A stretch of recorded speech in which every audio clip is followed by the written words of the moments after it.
छादान्नगति कुतोऽपि ध्यायं स्तुवंस्तस्य यशस्श्रीसन्ध्यां वन्दे गुरोश्रीचरणारविन्दम् वाञ्छाकल्पतरुभ्यश्च कृपासिन्धुभ्य एव च पतितानां पावनेभ्यो वैष्णवेभ्यो नमो नमः।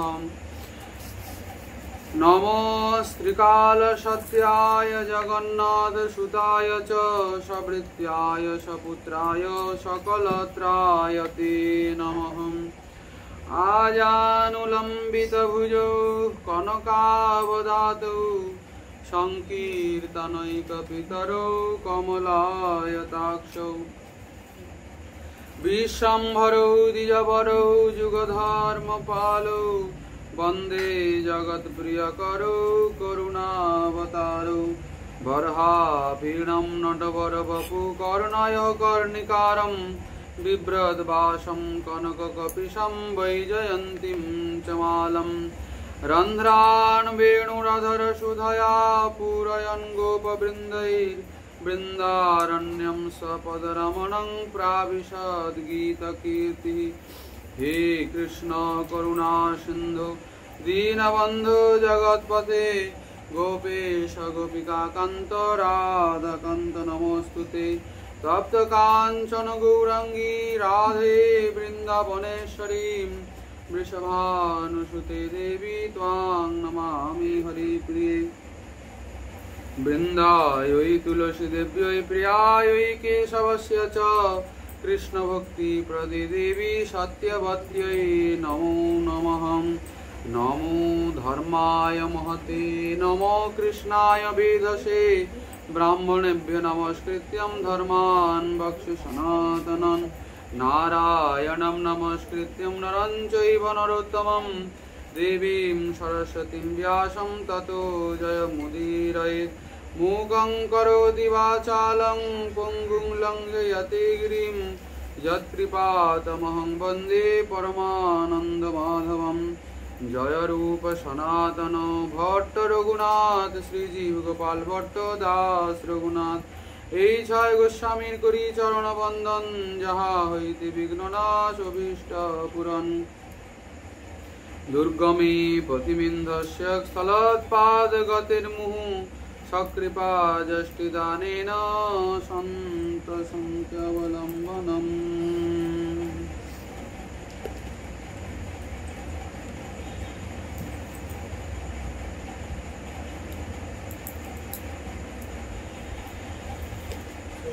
प्रभु कहे हो हाय आगे कहो आर राय कहे प्रेम भक्ति सर्वसाध्य सार। कलि पावन अवतार सर्वावतार सार शिरोमणि प्रेम पुरुषोत्तम आनंद कंद नदी आनंद शचीर दुलाल गौरहरिर अत्यंत प्रिय पार्षदवर्ज परम पूज्य पाद श्री श्रील कृष्णदास कविराज गोस्वामी पाद विरचित श्री श्री चैतन्य चरितामृत महाग्रंथ रत्नेर मध्यलीलार अष्टम परिच्छेदे परिचय दिच्छे। प्रभु कहे एहो हय आगे कहो आर राय कहे प्रेम भक्ति सर्वसाध्य सार।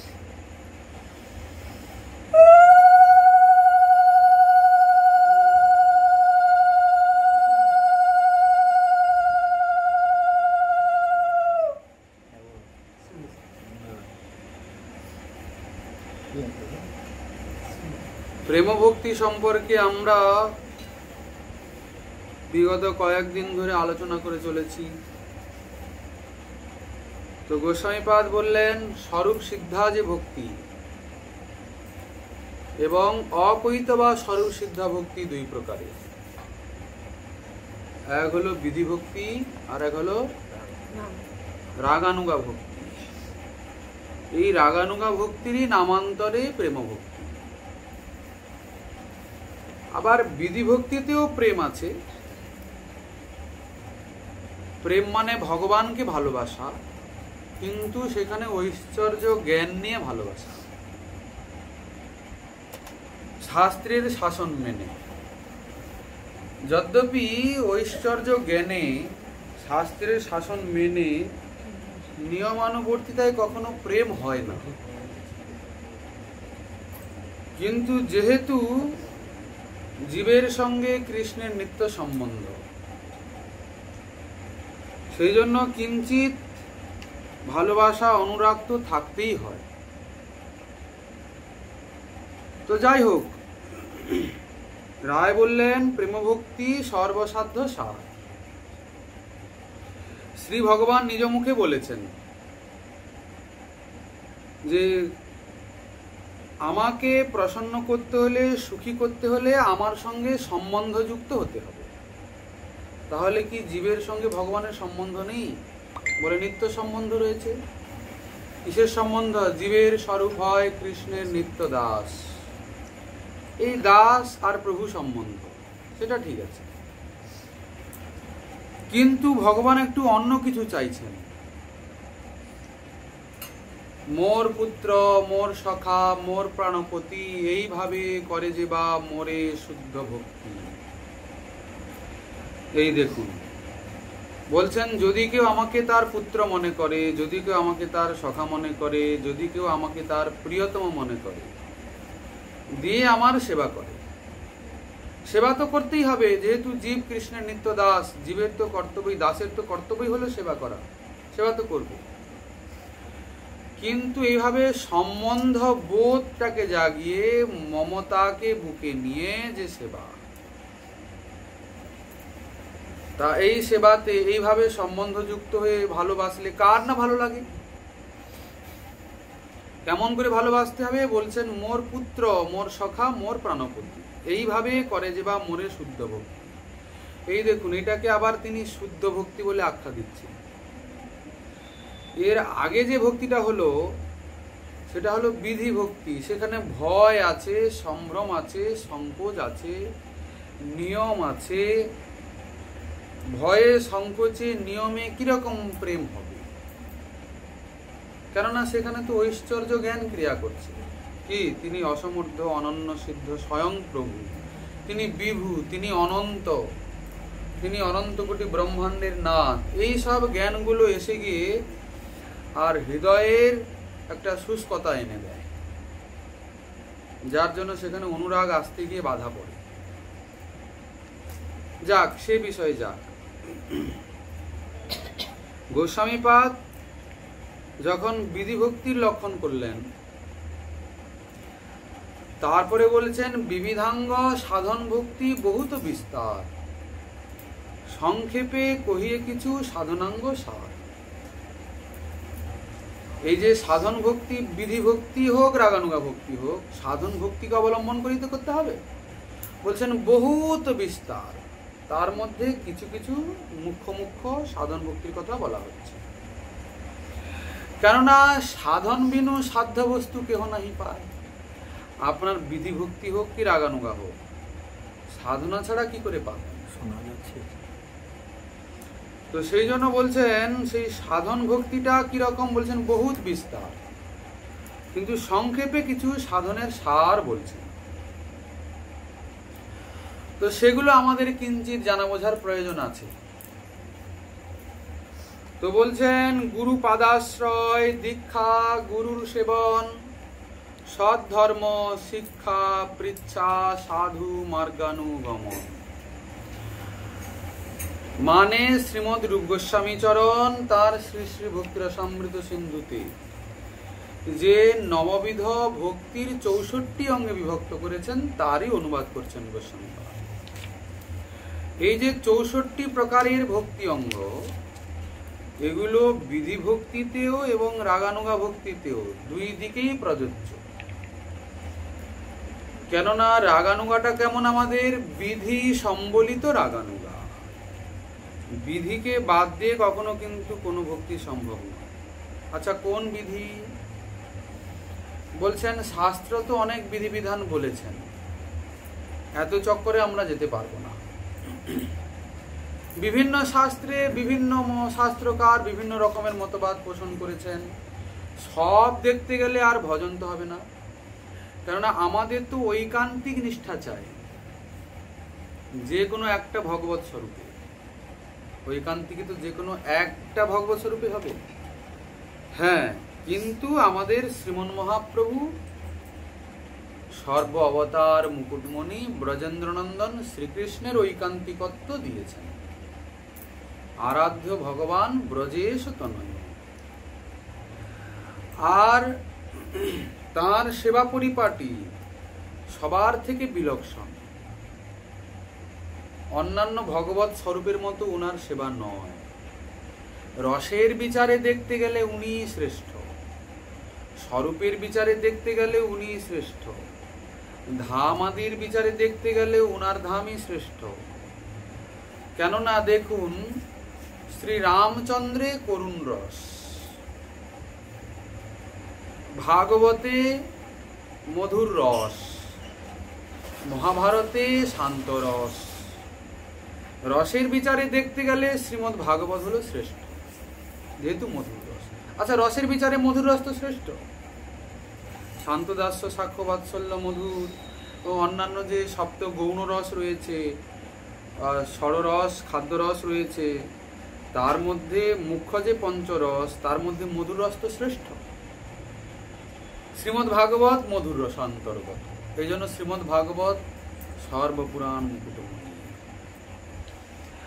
আর ব্রজেন্দ্রনন্দনের লীলায় যদ্যপি সর্বরসেরই সমাহার, কিন্তু তবুও মধুর রসের প্রাধান্য, তাই কি না? শ্রীমন মহাপ্রভু তো তাই দিয়েছেন, কি ব্রজেন্দ্রনন্দনের উপাসনাই তো দিয়েছেন, ব্রজেন্দ্রনন্দনের ঐকান্তিকত্বই তো দিয়েছেন। তা ভালো, কিন্তু সেই বস্তু প্রাপ্তির জন্য এই যে জীব তত্ত্ব যারা আমরা অনন্তকাল ধরে যেসব অসৎ সংস্কারগুলো নিয়ে আমরা পড়ে রয়েছি, এই যে অনর্থগ্রস্ত, তো সাধনা না করলে তো আর অনর্থমুক্ত হওয়া যাবে না। আগে চিত্তকে পবিত্র করতে হবে, চিত্তটা যোগ্য হলে তবে তো গিয়ে আন্তরিক চিন্তা করবে। কেননা শ্রীমন মহাপ্রভু সনাতন গোস্বামী পাদকে যখন রাগানুগা ভক্তির সাধন বর্ণনা করছেন, তখন বলছেন বাহ্য অন্তর ইহা দ্বৈত সাধন। রাগানুগা ভক্তিতে দুই প্রকারের সাধন হবে। কি করে? একটা বাহ্যে, একটা অন্তরে। অন্তরেটা কিরকম? শ্রী গুরু প্রদত্ত সিদ্ধ স্বরূপী। এখানে একটা রহস্য রয়েছে। বিধি ভক্তি মানে বাইরে ভিতরে এক ব্যাপার। তিনি জানবেন আমি কৃষ্ণ দাস, আমি ভগবানের দাস, ভিতরেও দাস বাইরেও দাস। ভিতরে দাস মানে কি? ভিতরে চিত্তে, বাইরে স্থূল স্বরূপে। কিন্তু রাগানুগাতে ব্যাপারটা আলাদা।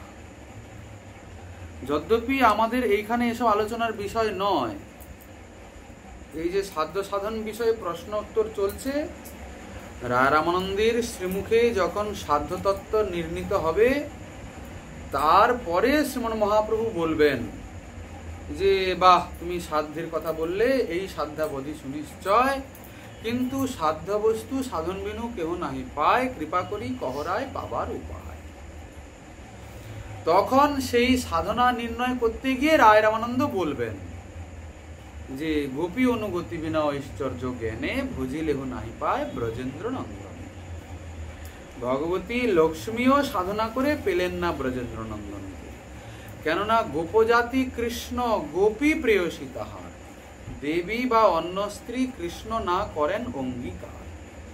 এই সিদ্ধান্তে সেই ব্রজ গোপিকার ভাবকে অন্তরে নিয়ে আমি একজন ব্রজের গোপী, এই স্বরূপের অভিমানেই ব্রজেন্দ্র নন্দনের সেবা হবে।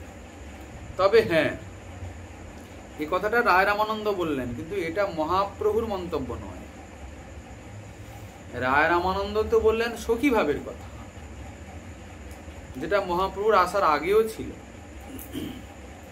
চণ্ডীদাস, বিদ্যাপতি, আমাদের কবীন্দ্র লীলাসু, কবীন্দ্র জয়দেব, ইনাদের লেখনীতে সখী ভাবের কথা তো পাওয়া যায়। কিন্তু আমাদের গোস্বামীপাদ যে বললেন উন্নত উজ্জ্বল রসাম স্বভক্তি শ্রিয়ম, সেই উন্নত উজ্জ্বল রসটা আবার কি জিনিস? আবার ওখানে সার্বভৌম ভট্টাচার্য বলছেন বৈরাগ্য বিদ্যা নিজ ভক্তি যোগ শিক্ষার্থমে কং পুরুষ পুরাণ। সেই বৈরাগ্য বিদ্যা নিজ ভক্তি যোগ সেটা কি জিনিস? সেটা কেবল সখী ভাব নয়, সেটা হলো মঞ্জরি ভাব, যাকে বলা যায় রাধা দাস্য। ওইটা শ্রীমন মহাপ্রভুর মহা অবদান, ওইটা দেওয়ার জন্য প্রভু এসেছেন। ওইটা কিন্তু একটা বিলক্ষণ জিনিস। শ্রী গুরুদেব গুরু পরম্পরাতে, গুরু প্রণালীতে সবাই রাধা দাসী।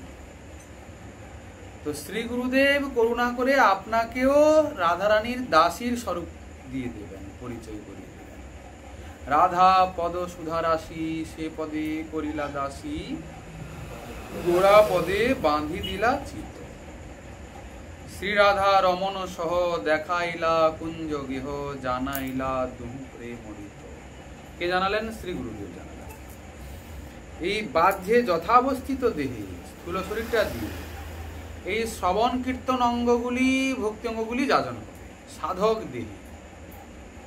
কিন্তু ভিতরে আপনি রাধারানীর কিঙ্করী। আত্মানং চিন্তয়েৎ তত্র তাসাং মধ্যে মনোরমাম রূপ যৌবন সম্পন্না কিশোরীং প্রমদাকৃতি। আমাদের শ্রী নরোত্তম দাস ঠাকুর মহাশয় ও রাগানুগার সাধন পদ্ধতি দেখাতে গিয়ে বলেছেন রূপে গুণে ডগমগী সদা হব অনুরাগী বসতি করি বসতির মাঝে। এটা ভিতরের স্বরূপ, এটা শ্রী গুরুদেব তার ধ্যানের মাধ্যমে জেনে আপনাকে জানাবেন। এই জন্যে এই বস্তু প্রাপ্তি করতে হলে গুরু প্রণালীর অতি আবশ্যকতা। গুরু প্রণালী বহির্ভূত হয়ে বস্তু প্রাপ্তি কদাপি কোনো সম্প্রদায়ে, কোনো পরম্পরাতে সম্ভব নয়। এটা কেবলমাত্র গৌড়ীয় সম্প্রদায়ের একচেটিয়া সম্পদ, শ্রীমন মহাপ্রভুর করুণায় পাওয়া গেছে। এখন অনেকে যদ্যপি বলেন নিত্যানন্দ পরিবার, এ পরিবার, সে পরিবার, কিন্তু গুরু প্রণালী মেলাতে গেলে মেলে না। অনেকে শ্রীমন মহাপ্রভুকে আবার আচার্যের আসনে বসিয়েছেন, প্রণালীর মধ্যে রেখেছেন, কিন্তু মহাপ্রভু আচার্য নন। মহাপ্রভু স্বয়ং ভগবান, ভগবান সর্বদা স্বতন্ত্র, তিনি কখনো পরতন্ত্র নন। হ্যাঁ, তিনি স্বতন্ত্র পরতত্ত্ব। কে? কৃষ্ণ চৈতন্য মহাপ্রভু। এ কথা আমাদের গোস্বামীপাদ বলেছেন। যদদ্বৈতম ব্রহ্মোপনিষদি সতদপ্যস্যতম। এই যে অনন্ত ব্রহ্মাণ্ডে ব্রহ্মের বিভূতি, সেই যে ব্রহ্ম নামক জ্যোতি, সেটা এই কৃষ্ণ চৈতন্য মহাপ্রভুর অঙ্গেরই অঙ্গকার। আবার যাকে বিভবাংশ বলা হলো, সেই যে অংশ অর্থাৎ পরমাত্মা, সেও কৃষ্ণ চৈতন্য মহাপ্রভুর অংশ বিশেষ। আবার যাকে ষড়ৈশ্বর্য পূর্ণ ভগবান বলা হলো, সে এই শ্রীকৃষ্ণ চৈতন্য মহাপ্রভুর বিলাস বিশেষ। কিন্তু স্বয়ং শ্রীকৃষ্ণ চৈতন্য স্বতন্ত্র পরতত্ত্ব। উনি কখনো কোনো সম্প্রদায়ে, কখনো কোনো পরম্পরায়, কখনো কোনো গণ্ডির মধ্যে, কোনো বন্ধনে আবদ্ধ হতে পারেন না। স্বয়ং ভগবান সর্বদা স্বতন্ত্র। এবার রহস্য কি? আমাদের আচার্য তবে কে? বলেন এই যে রূপ সনাতন, এনারাই আচার্য। জগৎগুরু শ্রীমান নিত্যানন্দ, বাকি এনারা সব আচার্য। তো মহাপ্রভু বলছেন বাহ্য অন্তরিহার দ্বৈত সাধন, বাহ্যে সাধক দেহে করে শ্রবণ কীর্তন, মনে নিজ সিদ্ধ দেহ করিয়া চিন্তন, রাত্রি দিন করে ব্রজে কৃষ্ণের সেবন। এই দেখুন, বাইরে কি সাধক দেহে শ্রবণ কীর্তন করছে, আর ভিতরে শ্রী গুরু প্রদত্ত সিদ্ধ স্বরূপের অভিমান নিয়ে রাত্রি দিন মানে কি অষ্টকাল 24 ঘন্টা যুগল কিশোরের নিবৃত নিকুঞ্জে যুগল কিশোরের মিলন সম্পাদন করি যুগলেরই সুখ বিধান করছে। এটা রাগানুগার বিশেষ ব্যাপার। আচ্ছা সে যাক, কিন্তু এখন সেই যে আপনি চিন্তন করবেন, মনে নিজ সিদ্ধ দেহ করিয়া চিন্তন, মনটা স্থির হলে, চিত্তটা পবিত্র হলেই তো চিন্তনটা আসবে। কারণ আমাদের শ্রীজীব গোস্বামী পাদ পরিষ্কার বলে দিয়েছেন, স্মরণন্তু চিত্তশুদ্ধিম অপেক্ষতে। স্মরণ চিত্তশুদ্ধির অপেক্ষা রাখে। চিত্ত পবিত্র না হলে স্মরণ হবে না। তা চিত্ত পবিত্র কি করে হবে? এমনি এমনি হবে নাকি? বলছেন না, তার জন্য চাই সাধনা, অভ্যাস চাই। বাইরের সাধনাগুলো যদি ঠিক ঠিক নিষ্ঠার সহিত হয়, তাহলে মনের উপরেও একটা নিয়মের প্রভাব পড়ে যায়। সে বেচারা তখন এদিক ওদিক না হতে পেরে আস্তে আস্তে আস্তে আস্তে বন্ধনে আবদ্ধ হয়েই যায়। এই জন্য গোস্বামী পাদ সেই শ্রবণ কীর্তন আদি নববিধা ভক্তিকে 64 অঙ্গে বিভক্ত করেছেন। মানে কি, নববিধা ভক্তি মানে কেবল শ্রবণ কীর্তন নয়, তার মধ্যে এই ভক্তি অঙ্গগুলো আছে, এটা বুঝতে হবে। সেগুলো কি কি বলছেন? সর্বপ্রথম গুরু পাদাশ্রয়, আগে গুরুদেবের শ্রীচরণের আশ্রয়। দীক্ষা আগে নয় কিন্তু, কারণ দীক্ষা নিতে হলে দীক্ষা মানে কি, কেমন কি, বা এই বস্তু প্রাপ্তির জন্য কেমন গুরু চাই, গুরুদেব আদৌ যোগ্য কি না, শাস্ত্রে গুরুদেবের কি কি লক্ষণ করা হয়েছে সেগুলো বুঝতে হবে, জানতে হবে। তারপরে তো গুরু করবেন। আপনার গুরু সঠিক প্রণালী অন্তর্ভুক্ত কিনা, তবে গিয়ে তো আপনাকে সেই স্বরূপ দিতে পারবেন। ওটা তো প্রণালীতে পাওয়া যায়, ওটা মন গড়ন কোনো বিষয় নয়, কাল্পনিক কোনো বিষয় নয়। তো সর্বপ্রথম সব থেকে বড় কথা, গুরুকে সম্প্রদায় এবং প্রণালীর মধ্যে থাকতে হবে। তারপরে তো তার মধ্যে বাকি যোগ্যতা দেখা যাবে, তিনি কৃষ্ণ তত্ত্ববেত্তা কিনা। এই জন্য আগে সাধু সঙ্গ চাই। তো গুরু পাদাশ্রয়, এরপরে দীক্ষা, গুরুর সেবন, সদ্ধর্ম, শিক্ষা, পৃচ্ছা, সাধু মার্গ অনুগমন। এবার বলছেন কৃষ্ণ প্রীতে ভোগ ত্যাগ, কৃষ্ণ তীর্থে বাস, যাবৎ নির্বাহ প্রতিগ্রহ, একাদশী উপবাস। যতটা হলে হয়ে যায় ততটার মধ্যে সন্তুষ্ট থাকতে হবে। কারণ আমাদের গোস্বামী পাদ পরিষ্কার বলেছেন উপদেশামৃতে, অত্যাহার প্রয়াসশ্চ প্রজল্প নিয়মাগ্রহ জন সংযশ্চ লৌলঞ্চ ষড়ভীর ভক্তি বিনশ্যতি। এই 6টা জিনিস ভক্তি বিনাশ করে দেয়। অতি আহার, অতি প্রচেষ্টা, মানে আমার যা সামর্থ্য আছে যথেষ্টই আমার জীবনকাল ভালো করে কেটে যাবে, কিন্তু তারপরেও আমাদের আরো বেশি করে এদিক ওদিক দুনিয়া ভরের সব আরো আসুক, আরো টাকা টাকা টাকা ইষ্ট, টাকা কেষ্ট বলে ও ভক্তি বিনাশ করবে। বিনাশ করে মানে তোমার তো ভজনের দিকে সময়ই পাবে না, নিয়ম তো ভঙ্গ হবে। আর তারপরে সেই সব অর্থ তো অনর্থের মূল, যদি তাকে সেবায় না লাগানো যায়। আর বলছেন একাদশীতে উপবাস। আচ্ছা, এই যে শ্রবণং কীর্তনং বিষ্ণু স্মরণং পাদ সেবনং অর্চনং বন্দনং দাস্য সক্ষম আত্মনিবেদনম, এর মধ্যে তো কোনো একাদশীর উপবাস নেই। কিন্তু গোস্বামীপাদ সেই জন্য করলেন এই সিদ্ধান্ত যে এই নববিধা ভক্তি মানে এর মধ্যেই 64 অঙ্গ রয়েছে, এটা মানতে হবে, কেবল শ্রবণ কীর্তন নয়। একাদশী উপবাস, ধাত্রী অস্বস্থ গো বিপ্র বৈষ্ণব পূজন, সেবা নাম অপরাধী বিদুরে বর্জন, অবৈষ্ণব সঙ্গ বহু শিষ্য না করিব। দেখুন, অবৈষ্ণবের সঙ্গ করব না, বহু শিষ্য করব না, এইসব চেলা চেটি, এইসব ভক্তিপথের বিঘাতক। হ্যাঁ, বহু যোগ্য গুরু রয়েছেন, তারা করেন। আবার সবাইকে যে গুরু হতে হবে তাও নয়। কি, ভক্তিপথে আসা হয়েছে গুরু হওয়ার জন্য নয়, সেবক হওয়ার জন্য। তবে তাহলে গুরু শিষ্য প্রণালী যদি না থাকে তাহলে তো আর এই ভজন প্রণালী থাকবে না। এজন্য গুরুও দরকার, শিষ্যও দরকার। তবে যদি সবাই মনে করে আমি গুরু হব, তাহলে আর হলো না, তাহলে শিষ্য হবে কি? গুরু তো সাধারণ কেউ নয়, গুরু তো সাক্ষাৎ ভগবানের করুণা শক্তির আবেশ অবতার। গুরু তো আগের থেকে নির্বাচিত হয়ে আছেন। দেখুন আমাদের আচার্যগণ যেখানে যেখানে গুরু শব্দ প্রয়োগ করেছেন সেখানে সেখানে আমাদের এটা বুঝতে হবে গুরু মানে কোনো একজন গুরুর কথা বলেন। এই রাজ্যে এই ভজন পথে চলতে গেলে যত গুরুর প্রয়োজন হয় সব গুরুকে একসঙ্গে বলা হচ্ছে, কেন কোনো গুরুই সামান্য নয়। সে দীক্ষা গুরু হন, শিক্ষা গুরু হন, বিদ্যা গুরু হন, বর্তমদেশ গুরু হন, উপদেষ্টা গুরু হন, শ্রবণ গুরু হন, যেই গুরু হন না কেন সবকে একভাবেই ভাবতে হবে। তো সেই জন্য বলছেন অবৈষ্ণব সঙ্গ বহু শিষ্য না করিব, বহু গ্রন্থ কলাভ্যাস ব্যাখ্যান বর্জিব। বহু গ্রন্থ, আচ্ছা বহু গ্রন্থ তো দূরের কথা, আমাদের গোস্বামী পাদগণ যে সব গ্রন্থগুলো করেছেন সেগুলো 100 বছর ধরে যদি প্রতিদিন 10 ঘন্টা 12 ঘন্টা করে পড়া যায় তবুও শেষ করা যাবে না। কেবল একটা গ্রন্থকেই নিন না, সারা জীবন একটা গ্রন্থই যদি এই চৈতন্য চরিতামৃতের কথাই বলুন তাহলেও সারা জীবন শেষ করতে পারবেন না, এত রহস্যময়। তাহলে অন্যান্য শাস্ত্র, অন্যান্য সম্প্রদায়ের, অন্যান্য আচার্যের, অন্যান্য পরম্পরার এই বিভিন্ন পুরাণ উপনিষদেও পড়ে আপনার মাথা তো ফাটবে। কি মাথা গন্ডগোল হবে কি হবে না? মাথা গন্ডগোল হবে তো।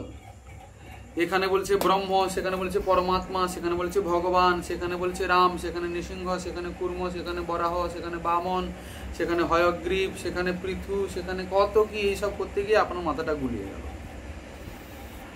ঐকান্তিক নিষ্ঠা আর আসবে না। কিন্তু আমাদের গৌড়ীয় গোস্বামীগণের যত গ্রন্থ, সব গ্রন্থের যত সিদ্ধান্ত সব এক সূত্রে গাঁথা, সব এক সূত্রে গাঁথা। ওগুলো অনুশীলন করলে বোঝা যাবে। তবে হ্যাঁ, এই বিষয়ে একটা কথা এই যে যদি আপনি মনে করেন আমার তো এত সময় নেই বাবা, দ্বিতীয় কথা আমাদের গোস্বামী পাদগণ তাদের সেই সব গ্রন্থ মাধুরীকে কঠিন কঠিন সংস্কৃত শ্লোকের আবরণে ঢেকে রেখেছেন, সেগুলো কি সাধারণের ক্ষেত্রে বোধগম্য হবে সহজে? এই জন্যে আমাদের এই সম্প্রদায়ের প্রেমভক্তির মহারাজ নিত্যানন্দ প্রেম ঘনমূর্তি শ্রী নরোত্তম দাস ঠাকুর মহাশয় তার শেষ জীবনে তার শ্রীমুখ নিঃসৃত, আসলে সেটা কোনো তিনি তৈরি করার মানসে করেননি, ওনার সারা জীবনের ভজনানুভূতির উদ্গার। তাই শ্রী শ্রী প্রেমভক্তি চন্দ্রিকা সহজ সরল ভাষায়, কম কথায় সমগ্র গৌড়ীয় গোস্বামী গ্রন্থের সার বলে দিয়েছেন। এই জন্য সর্বপ্রথম আমাদের প্রেমভক্তি চন্দ্রিকার অনুশীলন করতে হবে। এইসব চৈতন্য চরিতামৃত আদি গ্রন্থগুলো অতীব সুকঠিন। যদ্যপি শ্রবণ কীর্তনে আনন্দ হয় কিন্তু প্রচন্ড কঠিন, কেননা এই চৈতন্য চরিতামৃত কোনো জীবনী গ্রন্থ তো নয়। চৈতন্য চরিতামৃত দর্শন, রস, বিজ্ঞান, ভাব, তত্ত্ব কি নাই এর মধ্যে, এত বিষয়ের সমাহার। কিন্তু আমরা এত সব মাথা ফাটাতে যাব কেন? আমাদের সবার বোধগম্য নাও হতে পারে। ঠাকুর মহাশয় কৃত প্রেমভক্তি চন্দ্রিকা এবং প্রার্থনাগুলো যদি আমরা ঠিক ঠিক শ্রবণ কীর্তন করতে পারি ওতেই পরবর্তীকালে আবার আমাদের সিদ্ধ বাগন আরো সুন্দর করে কত রকমের পদ পদাবলী রচনা করেছেন, প্রার্থনা রচনা করেছেন। এইসব পদ পদাবলী, প্রার্থনা, প্রেমভক্তি চন্দ্রিকা এইসবের শ্রবণ কীর্তন করতে হবে, আস্তে আস্তে ভাব রাজ্যে যাওয়া যাবে। তো যাই হোক, গোসাইপাদ বলছেন বহু গ্রন্থ যখন তুমি অভ্যাস করতে যাবে তোমার মতিচ্ছিন্ন বিভ্রান্তি আসবে মাথা, বিভিন্ন রকমের সিদ্ধান্ত তুমি দেখবে, শুনবে, কোনটা যে কি করবে নিরূপণ করতে পারবে না। আর বললেন কি কলাভ্যাস, তাও যদি কারোর মনে হয় যে ঠিক আছে না আমার একটু গ্রন্থ ভালো লাগে পড়তে, ঠিক আছে, আমাদের আচার্যগণ যা গ্রন্থ করেছেন তার মধ্যেই থাকুন সীমাবদ্ধ, সেগুলোই তো শেষ করতে পারবেন না, অন্যদিকে তাকানোর দরকার নেই। কেননা আমাদের তো পাঠক হতে হবে, আমাদের বড় বক্তা হতে হবে, আমাদের বড় পণ্ডিত হতে হবে, এটা তো উদ্দেশ্য নয়। আমাদের শ্রীমন মহাপ্রভু বললেন, পরে কেন লোক কৃষ্ণ ভক্তি জানিবার, তাহা যদি নহিল তবে বিদ্যায় কি করে। অতএব কৃষ্ণ ভক্তিটাকে উপলব্ধি করার জন্য আমাদের পড়াশোনা করতে হবে। তবে হ্যাঁ, গ্রন্থ অনুশীলন করতেই হবে। এক্ষেত্রে কোনো রকমের ছুট নাই, কোনো রকমের ছাড় নাই। গ্রন্থের অনুশীলন করতেই হবে, করতেই হবে, করতেই হবে, প্রতিদিন নিয়ম করে যতটুকু পারা যায়। গ্রন্থের অনুশীলনকে বাদ দেওয়া একেবারেই চলবে না।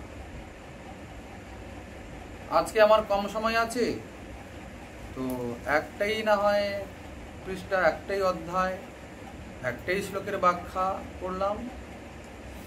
আর বর্তমানে তো বিবিধ গোস্বামী গ্রন্থের আরো সহজ সরল ভাবে আমাদের কাছে উপস্থিত। আমাদেরই পরম প্রপূজ্য চরণ রাধাকুণ্ড তট নিবাসী রাধাকুণ্ড ভূতপূর্ব মহান্ত মহারাজ ছিল পরম গুরুদেব যেভাবে এই সব রসক গ্রন্থগুলোর ব্যাখ্যা মাধুরী প্রস্তুত করেছেন, অভিনব সিদ্ধান্তে, রসে, পদাবলিতে, তত্ত্বে ক্ষেমত ব্যাখ্যা ইতিপূর্বে আর কুত্রাপি দৃষ্ট হয়। তো এত সহজ সরল ভাষায় পদাবলীর সংযোজনে, তত্ত্ব সিদ্ধান্তের সমাহারে শ্রীমদ্ ভাগবত এবং অন্যান্য গোস্বামী গ্রন্থ, রসক গ্রন্থগুলির যেভাবে ব্যাখ্যা মাধুরী প্রস্তুত করেছেন, সেগুলোর অনুশীলন করুন। যেরকম রাধারস সুধানিধি, প্রেমভক্তি চন্দ্রিকা আদি গ্রন্থগুলোর প্রতিদিন একটা করে ত্রিপদী, একটা করে শ্লোক তার ব্যাখ্যা পড়ব, এভাবে করুন। সরাসরি মূল গোস্বামী গ্রন্থগুলো আমাদের উপলব্ধি করতে হয়তো কষ্ট হতে পারে, হয়তো মানে আমরা তো আর পণ্ডিত নই। আগে সংস্কৃত, তার ব্যাকরণ ভালো করে শিখতে হবে, জানতে হবে। তা আবার সংস্কৃত জানলেও যে আপনি গোস্বামী গ্রন্থকে বুঝে নেবেন তা ভাববেন না। গুরুদেবের কাছে শিক্ষা করতে হবে, কেননা এগুলো তো কেবল খালি জ্ঞানের বিষয় নয়, এগুলো গোস্বামী পাদগণের ভজনানুভব, ভজনের অনুভূতি। তারা কৃপা করে তারা গ্রন্থের মাধ্যমে করে দিয়েছেন আমাদের যাতে সুবিধা হয়। সেগুলো কোনো তো জ্ঞানের কথা নয়, সেগুলো কোনো চিন্তা করে লেখা বিষয় নয়, সেগুলো সব তাদের ভজন অনুভূতির কথা। যদ্যপি অনুভব কখনো ভাষায় বর্ণন করা যায় না, তবু ওনারা এতই করুণাময়, কৃপা পরবশ হয়ে কিভাবে যুগল কিশোরের সেবা করতে হয় তাদের অনুভবটাকে লিখেছেন। তা অনুভব বুঝতে হলে তো অনুভবী হতে হবে। অনুভব হওয়া তো আর এত সোজা নয়, চিত্তটা অত্যন্ত পবিত্র হওয়া চাই, তার জন্য সাধন প্রয়োজন আছে। এই জন্য কেবল যে গ্রন্থ পড়লে হবে তা নয়, আবার কিছু ভজনও চাই। এই জন্য আগে গুরুপাদাশ্রয়ের কথা বলেছেন। তো যাই হোক, গুরুদেবের চরণে আশ্রিত হয়ে গুরুমুখী বিদ্যা হওয়া চাই, তবে গিয়ে সহজে কার্যকরী হয়। তো এই জন্য বহু গ্রন্থের দিকে নজর রাখার দরকার। যদি সেরকম গুরু না পাওয়া যায়, নিজে নিজে এইসব। আবার দেখুন, যদি বলবেন যে তা গুরু তো পাওয়া গেল না, তাহলে কি করব? তাহলে কোনো সমস্যা নাই, তো বললাম তো আমাদের ছিল পরম গুরুদেব যেভাবে গ্রন্থ প্রস্তুত করেছেন, গ্রন্থগুলো অনুশীলন করলেই মনে হবে যেন উনি সাক্ষাৎ বলছেন, যেন মনে হবে উনার কাছেই বসে আছে, উনি বলছেন আর শুনছেন।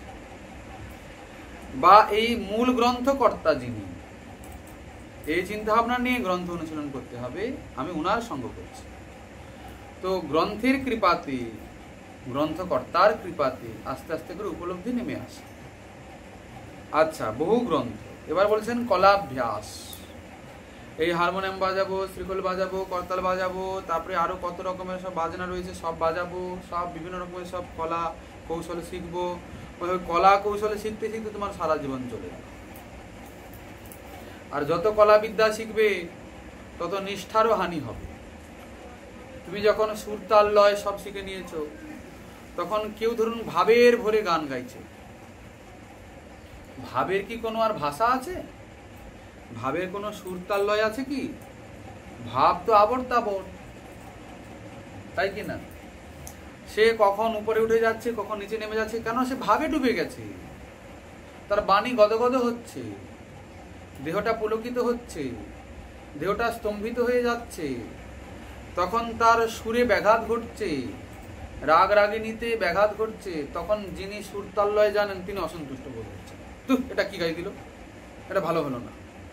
এই দেখুন একটা বাধা এসে গেল। তো এই জন্য এত বেশি কলা অভ্যাস করার দরকার, যতটা হলে হয়ে যায় সাধারণভাবে, ব্যাস নাম কীর্তন গেয়ে আকণ্ঠ একদম প্রভুকে আমি শুনে সুখী করব, তার জন্য যতটা প্রয়োজন ততটা। বেশি অতিরিক্ত ওইসব শিখতে গিয়ে ওইসবের দিকেই চিত্তবৃত্তি। আর দেখুন, একটা বিদ্যাকে শিক্ষা করা তো এত সোজা জিনিস নয়, বহু সময় লাগে কি না? আর এইসব সুর তাল লয় আদি ওগুলো কীর্তনের ক্ষেত্রে, পাঠের ক্ষেত্রে তো এসব চলে না। আমাদের তো সুখ পরম্পরা, ব্যাস পরম্পরা, ওখানে যদি ওই সুর তাল ঢুকলো আর ওই সিদ্ধান্তের যে ধারাবাহিকতাটা ছিন্ন হয়ে গেল। ওই জন্য যে যার মর্যাদার মধ্যে থাকলেই সেটা ভালো। আচ্ছা, বহু গ্রন্থ কলাভ্যাস ব্যাখ্যান গর্জিব, হানি লাভ সম শোকাদির বশ না হইব, অন্নদেব অন্য শাস্ত্র নিন্দা না করিব। অন্য গ্রন্থ অভ্যাস করব না বলে যে নিন্দা করব তা কিন্তু নয়, এটা নাম অপরাধের মধ্যেও পড়ে, শ্রুতি শাস্ত্র নিন্দনম। যদ্যপি সরাসরি প্রেমভক্তির বর্ণন করেননি, কিন্তু নিন্দা করা যাবে না। কেননা অনেক সময় হয় কি, তেতো ওষুধ খাওয়ানোর জন্য চকলেটের একটা লোভ দেখাতে হয় শিশুকে, চকলেটের লোভে আস্তে করে ও তেতো ওষুধ খেয়ে ফেলে।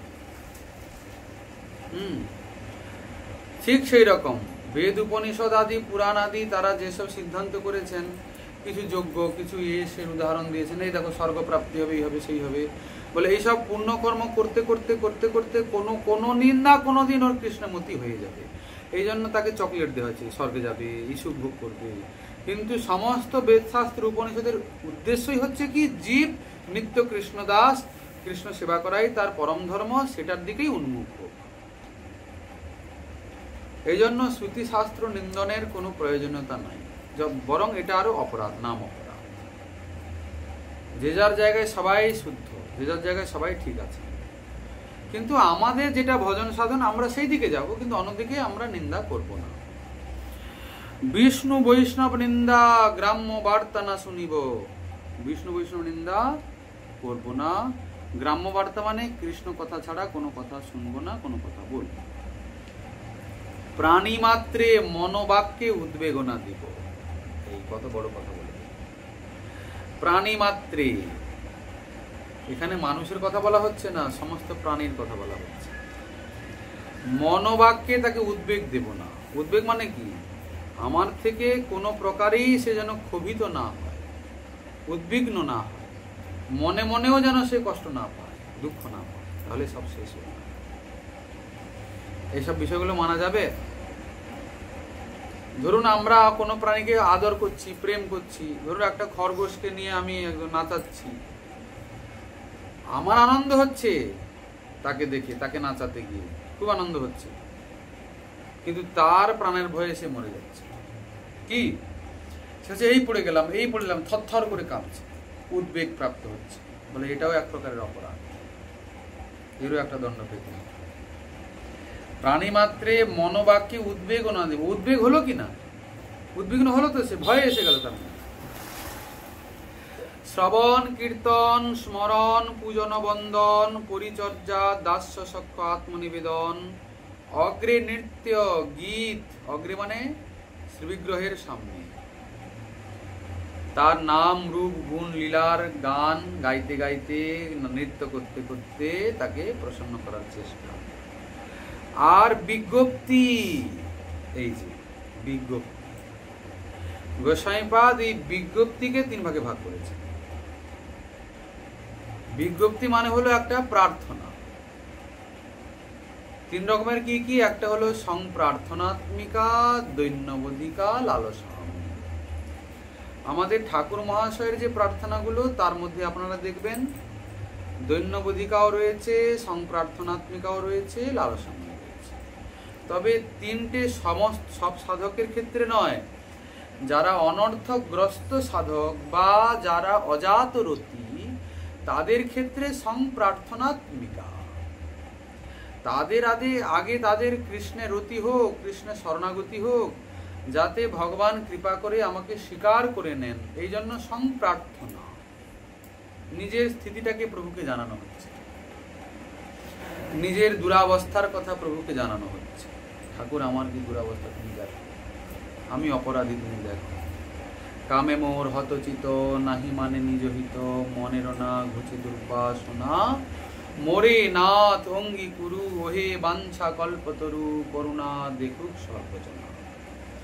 যাবৎ জনম মোর অপরাধে হইনু ঘোর, নিষ্কপটে না ভজিনু তোমা, তথাপি তুমি সে গতি না ছাড়িও প্রাণপতি, আমা সম নাহি পথ। তুমি তো দয়ার সিন্ধু অধম জনার বন্ধু, মোহে প্রভু করো অবধান, ঘুষুক সংসারে নাম পতিত পাবন নাম। তারপরে কি এই যে দেখুন সংপ্রার্থনা চলছে, নিজের পরিস্থিতিগুলোকে নিজের অবস্থাগুলোকে প্রভুকে জানানো হচ্ছে। অনর্থমুক্ত না হলে তো আর দৈন্য আসে না। দৈন্যটা কি জিনিস? গোসাইপাদ বলছেন মুখে বলছি আমি বড় দিন, আমি বড় নিজ জাতি, কুজাতি, অপরাধী, এগুলো মুখের কথা নয়, দৈন্য মুখের কথা নয়। বলছেন প্রেমের পরিপাকে দৈন্যের উদয় হয়। দৈন্যন্তু পরমং প্রেম্ন পরিপাকেন জন্মতি, তাসাং গোকুল নারীণাম ইব কৃষ্ণ বিয়োগত। গোপিকাগণ এই দৈন্যের শিরোমণি, দৈন্যের চরম কক্ষা। দৈন্য কোনো মুখের ভাষা নয়। দৈন্য মানে কি? বলছেন তিনি সব দিক দিয়ে অতীব শ্রেষ্ঠ, পদমর্যাদায় সব দিক দিয়ে শ্রেষ্ঠ, কিন্তু তিনি নিজেকে মনে করছেন আমি সর্বথা অযোগ্য, আমি পৃথিবীর ভার স্বরূপ। এটা ওনারা অন্তর থেকে মনে করছেন, ওটাই হলো প্রকৃত দৈন্য। সর্বশ্রেষ্ঠ হয়েও যিনি নিজেকে মনে করছেন আমি সর্ব অযোগ্য, সেটা হলো দৈন্য। কিন্তু আমি সর্ব অযোগ্য, কোনো দিকেই আমার নামের তাল পুকুর ঘটি ডোবে না, কিন্তু মুখে খালি বলছি আমি বড় দিন গো, হীন গো, আমি এগো। মনে মনে জানা আমার মতো পণ্ডিত, আমার মতো জ্ঞানী, আমার মতো গুরু আর দুনিয়ায় কেউ নাই। এটাকে দৈন্য বলা হলো না, এটাকে বলা হলো ছলনা, কপটতা। ওটা বরং আরো শুদ্ধ ভক্তির পথে বিঘাতক, পরিপন্থী। দৈন্যটা কিসে? প্রেমের পরিপাকে উৎপন্ন হয়। যার যত প্রেম তার তত দৈন্য। দৈন্য আছে মানে বুঝতে হবে প্রেম আছে, প্রেম মানে আছে মানে বুঝতে হবে দৈন্য আছে। মুখের কথা বহু সাধনা চাই। আচ্ছা, এ গেল দৈন্য বোধিকা। এরপরে বলছেন লালসাময়ী। এটা কেবলমাত্র যারা জাতরতি সাধক তাদের ক্ষেত্রে। ওনারা যেসব প্রার্থনাগুলো করেছেন ওটা তো চিন্তার মধ্যেও আসবে না আমাদের। প্রাণেশ্বরী এই জন নিবেদন করে, প্রিয় সহচরী সঙ্গে সেবন করিব রঙ্গে। আচ্ছা, ঠাকুর মহাশয় আমাদের সিদ্ধ বাবাগণ যেসব প্রার্থনাগুলো করেছেন সেগুলো দেখলে কি বোঝা যায়? সাধারণের চিন্তা ভাবনা এইসব ভাব মাধুরীগুলো আসবে কি? লালসা প্রকাশ করছেন সেবা পাওয়ার, এই হলো বিজ্ঞপ্তি। এরপরে বলেছেন দণ্ডবত নতি। যারা মাতৃস্বরূপ তারা তো দণ্ডবোধ করতে পারবেন না, তাদের ক্ষেত্রে যেটা সেটাই করবেন। আচ্ছা, অভ্যুত্থান অনুব্রজ্জা তীর্থগৃহে গতি। অভ্যুত্থান মানে শ্রীবিগ্রহকে জাগানো, বসানো, সেবা করা। অনুব্রজ্জা মানে শ্রীবিগ্রহ কোথাও বিজয় করছেন, কোথাও যাচ্ছেন, পিছন পিছন অনুগমন করা। তীর্থগৃহে যাওয়া, তীর্থে যাওয়া, পরিক্রমা, স্তব পাঠ, জপ, সংকীর্তন, ধূপ, মাল্য, গন্ধ, মহাপ্রসাদ ভোজন, আরাত্রিক আরতি করা, মহোৎসব। এই যে বিশেষ তিথিগুলো আছে, এই জন্মাষ্টমী, রাধাষ্টমী আরো অন্যান্য তিথিগুলোতে ভক্ত সঙ্গে সেই তিথির উদযাপন করা। মহোৎসব করা সামর্থ্য অনুসারে, ওতে তার বড় প্রসন্নতা। আমার তিথির সমারাধনা চলছে, কত ভক্তরা আমার তিথির আরাধনা করছে। শ্রীমূর্তির দর্শন, নিজ প্রিয় দান ধ্যান, তদীয় সেবন, তদীয় তুলসী বৈষ্ণব মথুরা ভাগবত, এই চারি সেবা হয় কৃষ্ণের অভিমত। কৃষ্ণার্থেই অখিল চেষ্টা, কেবলমাত্র কৃষ্ণ সেবার জন্যই আমি কর্ম করব, আর কারোর জন্য করব না। তাহলে আমার যে স্ত্রী পুত্র তারা খাবে কি আমি যদি কৃষ্ণের জন্য কর্ম করি? আমার সংসার চলবে কিরকম? লাইটের বিলটা কোথা থেকে দেব? দেবই না তো, সেটা তো কৃষ্ণ সেবা হলো না। বলছেন না, আমাকে বুঝতে হবে কৃষ্ণের সংসার করছি। স্ত্রী পুত্র পরিবার পরিজন আত্মীয়স্বজন সবই কৃষ্ণের পরিকর। শ্রীকৃষ্ণ আমার প্রভু আমাকে দায়িত্ব দিয়েছেন ইনাদের পরিচর্যা করা। কি জ্ঞানে করব? এরা কৃষ্ণের, এই জ্ঞানে করব। ইনাদের সেবা করা মানে কৃষ্ণ সেবা হচ্ছে, এই জ্ঞানে। তবে গিয়ে ঠিক আছে, না হলে কৃষ্ণার্থে অখিল চেষ্টা হলো না। খাবো কি? প্রভুর উচ্ছিষ্ট অধরামৃত পাব। কি উচ্ছিষ্ট হয় না? অধরামৃত। অন্য কিছু খাবো না, যেহেতু ওটা কৃষ্ণ প্রসাদ নয়। পড়বো কি? কৃষ্ণ প্রসাদই পড়বো, শ্রীকৃষ্ণকে নিবেদন করে তারপরে পড়বো। কৃষ্ণার্থে অখিল চেষ্টা, তৎ কৃপাবলোকন, তার কৃপার দিকে চেয়ে থাকবো, তার কৃপাকে অবলম্বন করব, তার কৃপার উপরে নির্ভরশীল হব। জন্মদিনাদি মহোৎসব লইয়া ভক্তগণ, ভক্তগণ সঙ্গে এই যে কৃষ্ণ জন্ম রাধা জন্ম এইসব। সর্বথা শরণাপত্তি কার্তিক আদি ব্রত,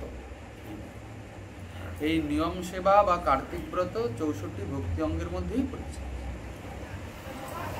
হ্যাঁ, কার্তিক আদি ব্রত করব এবং সর্বদা শরণাগত হয়েই থাকব।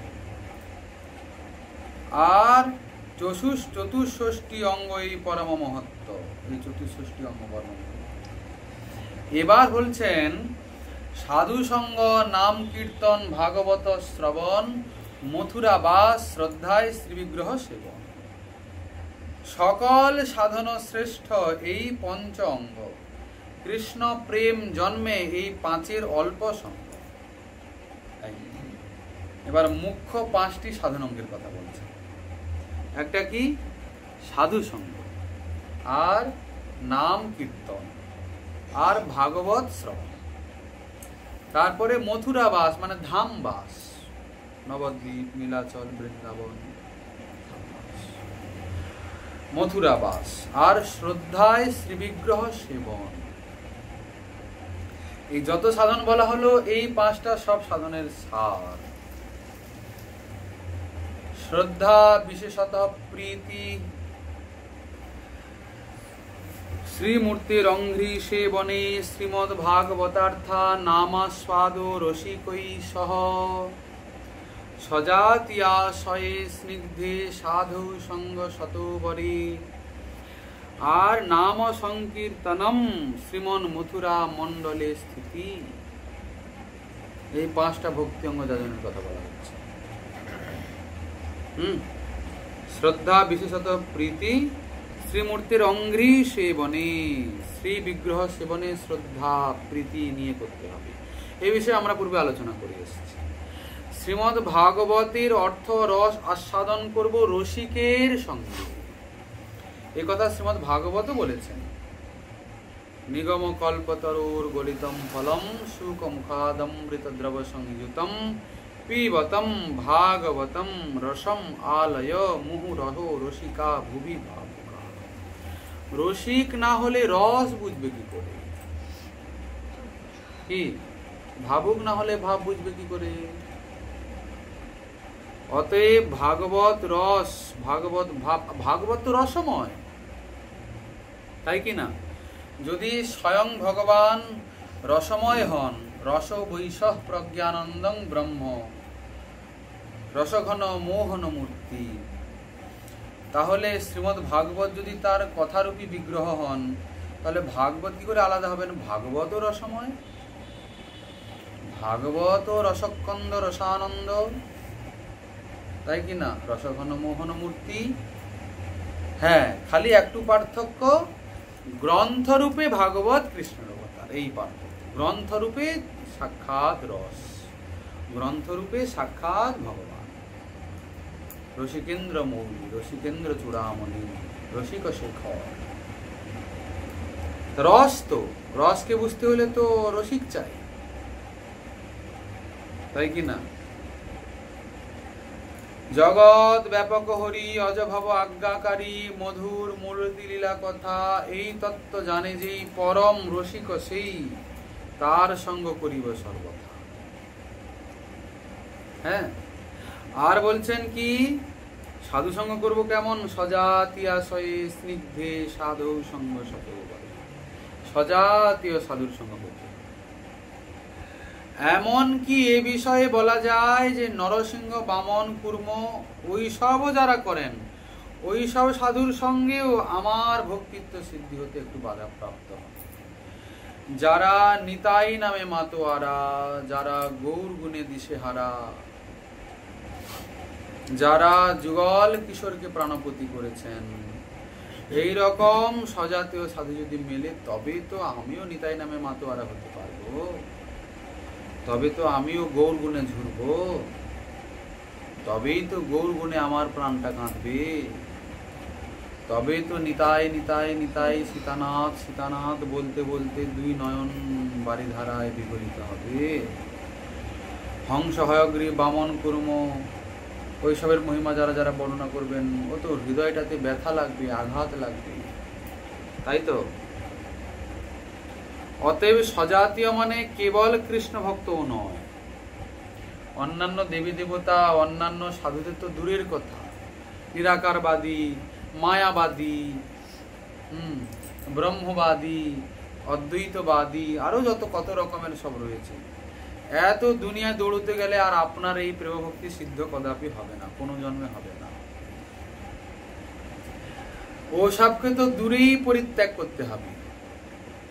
যোগী, ন্যাসী, কর্মী, জ্ঞানী, ও সবকে, সবার সবই সাধু, যোগীদেরও সাধু, জ্ঞানীদেরও সাধু, শৈবদেরও সাধু রয়েছে, শাক্তদেরও সাধু রয়েছে, গানপত্য, সৌর সবারই সাধু রয়েছে। কিন্তু সব সাধু সঙ্গ করতে গেলে সাধু সঙ্গের নামে আপনারা তাহলে ঐকান্তিকত্ব আসবে না। এই জন্য অন্যান্য সাধু তো দূরের কথা, এমনকি কৃষ্ণ ভক্ত সব সাধুও নয়।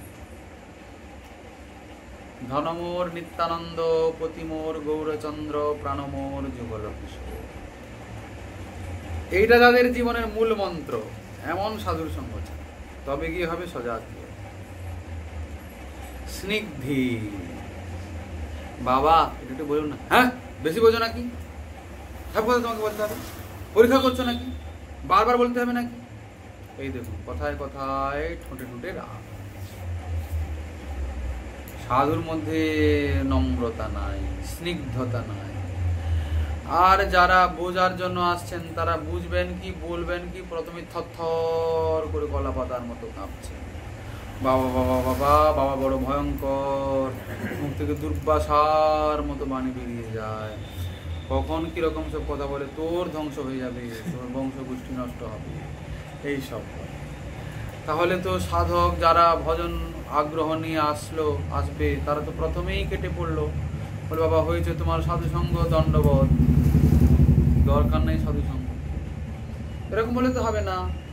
আমাদের করুণা সিন্ধু নিতাই চাঁদ, প্রেমদাতা, পরম দয়াল, অগতির গতিদাতা, কি মাধাই রে মেরেছিস কলসির কানা, তাহলে কি প্রেম দেব না? দেখুন কেমন করে সহিষ্ণু। এত বলি নিত্যানন্দ ভূমে গড়ি যায়, সোনার পর্বত যেন ধুলায় লুটায়, অভিমান শূন্য নিতাই নগরে বেড়ায়। অভিমান শূন্য না হলে তো হবে না। আর আমরা অভিমানী, আমি বড় সাধু, এ কি বোঝে, শিখাতে এসছে আমাকে, হ্যাঁ তোমার যোগ্যতা নেই এসব কথা শোনো, হ্যাঁ তুমি কি মনে করো, যাও পালাও যাও। এই যে যোগ্যতা আসুক, তারপরে বলা হবে যাও, এই দূর করে দাও। স্নিগ্ধ হল সাধু সঙ্গ, স্নিগ্ধতা চাই। এবার বলছেন শত বড়। শত বড় মানে কি? আমার থেকে ভজনে, সাধনে, নিয়মে, অনুভবে, শ্রদ্ধায়, শরণাগতিতে তিনি সর্বদা শ্রেষ্ঠ হবেন। যদি তিনি আমার থেকে শ্রেষ্ঠ না হন, তাহলে ওনার চরণে আমি শরণাগত হবে কি করে, আনুগত্য আসবে কি করে? কেননা আনুগত্যই তো ভজনের জীবনী শক্তি, শরণাগতই তো ভজনের জীবনী শক্তি। আপনি যদি আনুগত্যে না থাকতে পারেন, তাহলে তো সব সর্বনাশ হয়ে গেল, সারি সর্বনাশ হলো। কি আমি বড় সেবার দ্রব্য দিই, আমি বড় এই দিই, আমি বড় সেই দিই, আমি বড় প্রশংসা করি, আমি বড় এই করি, ওতে কিন্তু হবে না। আপনি দেন ভালো, তবে উনি নেন তাও ভালো, কিন্তু উনি যে প্রয়োজন বোধে নিচ্ছেন তা ভাববেন না। যদি মনে করেন আমি দেই বলে উনি খেতে পান, উনার চরণে আনুগত্যে থাকতে হবে কেন? এরকম কিন্তু বিষয় নয়। উনি কদাপি আপনার উপর নির্ভরশীল নন, উনি কদাপি কারুর উপরে নির্ভরশীল নন, উনি কেবলমাত্র উনার হৃদয় বিহারীর উপরে নির্ভরশীল। উনি সর্বদা এটা জানেন, মানেন যে প্রভু আমাকে দিয়েছে, প্রভুর কৃপায় পাচ্ছি। বরং এইসব চিন্তা ভাবনাগুলো ভয়ঙ্কর অপরাধকে টেনে আনে। বর্তমান সমাজে দেখা যায় কি, গুরু বৈষ্ণবের সঙ্গেই সাধক হিংসা করে, মাৎসর্য পরায়ণ হয়। দেখুন, গুরু বৈষ্ণবের প্রতি বিষম ভাব নিয়ে, গুরু বৈষ্ণবকে অশ্রদ্ধা করে, গুরু বৈষ্ণবকে অবজ্ঞা করে কোনোদিন ভক্তি প্রাপ্তি হবে না, কোনোদিন হবে না। আনুগত্য মানে কি?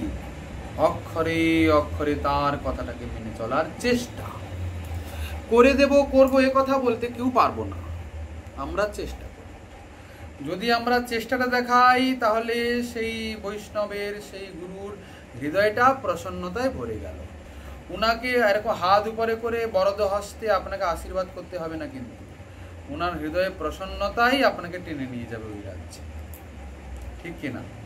কিন্তু আপনি উপরে খুব সেবা করলেন, খুব জিনিসপত্র দিলেন, খুব করলেন, কিন্তু যদি উনি একটু কোনো আপনার ত্রুটি বিচ্যুতি দেখিয়ে দিল, আপনি ওনাকে হিংসা করে বসলেন, এত সব জিনিসপত্র দিলাম আর উনি আমাকে এটা বললেন, উনি আমাকে এটা করলেন বলে, তাহলে আপনার বেড়া পার হয়ে গেল, এখানে কাজ শেষ।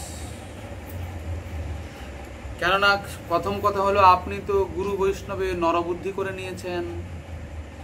পদ্মপুরাণ বলেছেন, বৈষ্ণবে জাতির বুদ্ধি, গুরু সু নরমতি, গুরুতে নরমতি, বৈষ্ণবে জাতির বুদ্ধি, বাস যস্য বা নারকী স। গোস্বামীপাদ বলছেন, এ কয়েকটি লক্ষণ দেখে বুঝতে হয় নরক থেকে কে এসেছে আর নরকে কে যাবে।